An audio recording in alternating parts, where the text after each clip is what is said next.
ایک ایسا لیڈر جسے دنیا خطرناک کہتی ہے، امریکہ جسے اپنا سب سے بڑا دشمن مانتا ہے، مگر ایران کے لوگوں کے لیے وہ ایک رہبر ہے، یعنی ان کا ایک اپنا رہنما۔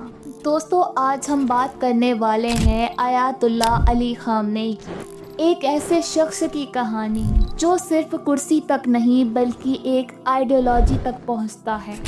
دراصل آیت اللہ علی خامنئی کا جنم 17 جولائی 1939 کو مشہد، ایران میں ہوا تھا، اور ان کے والد ان کے فادر سید جاوید خامنئی ایک سمپل ریسپیکٹڈ اسلامک اسکالر تھے۔ آیت اللہ علی خامنئی نے بچپن سے ہی غربت یعنی غریبی کا سامنا کیا، لیکن اپنی تعلیم یعنی ایجوکیشن کو کبھی نہیں چھوڑا۔ خامنئی نے بچپن سے ہی قرآن، تفسیر اور اسلامک اسٹڈیز میں دلچسپی لینا شروع کی، اور پھر اسی کے بعد خامنئی ایران کے سب سے مشہور شہر قم آ گئے۔ دوستو، قم شیعہ اسلامک ایجوکیشن کا سب سے بڑا مرکز یعنی سینٹر مانا جاتا ہے، اور وہیں سے انہوں نے آیت اللہ خمینی جیسے بڑے بڑے استادوں سے یعنی اسلامک اسکالرز سے تفسیر اینڈ اسلامک فلسفی کی ہائیر ایجوکیشن حاصل کی۔ لیکن دوستو، ان کی زندگی میں سب سے بڑا بدلاؤ تب آیا جب 1960 کے دوران ایران میں شاہ کی سرکار کا دبدبہ تھا، اور پرو امریکہ اینٹی اسلام پالیسی کے ساتھ خامنئی نے محمد رضا پہلوی یعنی شاہ کے خلاف بولنا شروع کیا۔ اپنی اسپیچ، کتابیں اور رسالوں کے ذریعے لوگوں کو جگایا۔ لیکن دوستو، علی خامنئی کے لیے یہ سب اتنا آسان نہیں تھا، کیونکہ اکثر ظلم کے خلاف آواز اٹھانے کے لیے قیمت چکانی پڑتی ہے۔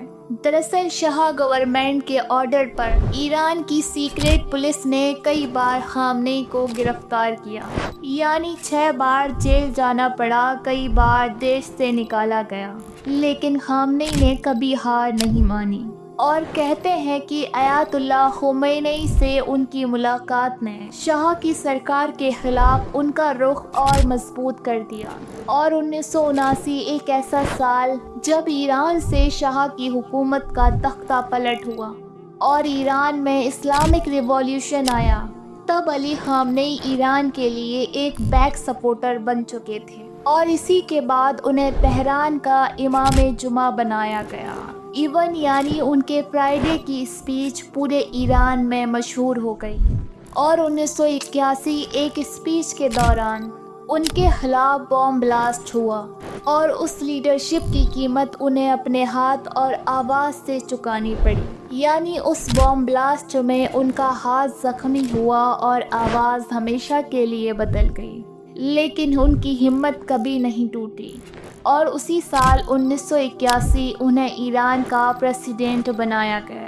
وہ پہلے اسلامک اسکالر تھے جو پریزیڈنٹ بنے، اور اسی طرح 1981 سے 1989 تک علی خامنئی ایران کے پریزیڈنٹ رہے۔ حالانکہ دوستو، اس وقت مڈل ایسٹ میں ایران اور عراق وار چل رہا تھا، اور اس وار ٹائم میں خامنئی نے پولیٹیکل، ریلیجیس اور ملٹری ہر فرنٹ میں بہترین کام کیا۔ اور پھر آتا ہے 1989، ایک ایسا سال جو ایران کے لوگوں کے لیے کسی صدمے سے کم نہیں تھا، یعنی ایران کے پہلے سپریم لیڈر آیت اللہ خمینی نے اس دنیا کو الوداع کہہ دیا، جس کے بعد علی خامنئی کو ایران کا سپریم لیڈر بنایا گیا، اور یہ ایران کی ذمہ داری سنبھالنے کا سب سے بڑا پد ہوتا ہے، یعنی تب سے آج تک خامنئی اسی پوزیشن پر ہیں۔ دوستو، علی خامنئی کا ماننا ہے کہ ایک اسلامک اسکالر کو سوسائٹی کا رہنما بننا چاہیے۔ حالانکہ دوستو، نو ڈاؤٹ کہ انہوں نے ایران کو ہر فیلڈ میں سیلف ریلائنٹ بنایا ہے۔ ملٹری، ٹیکنالوجی، نیوکلیئر ریسرچ اور ایجوکیشن سب میں ایران آج ایک ڈیولپ کنٹری بن چکا ہے، اور علی خامنئی ایران کے ایک ایسے لیڈر ہیں جو ہمیشہ سے امریکہ اور اسرائیل کے خلاف رہے ہیں۔ ان کا کہنا ہے کہ مسلم دنیا کو کسی کے آگے جھکنا نہیں چاہیے۔ اتنا ہی نہیں، وہ یوتھ کو اسٹرانگ بنانے اور ایران کی اکانومی کو چلانے میں ہمیشہ ایکٹیو رہے ہیں۔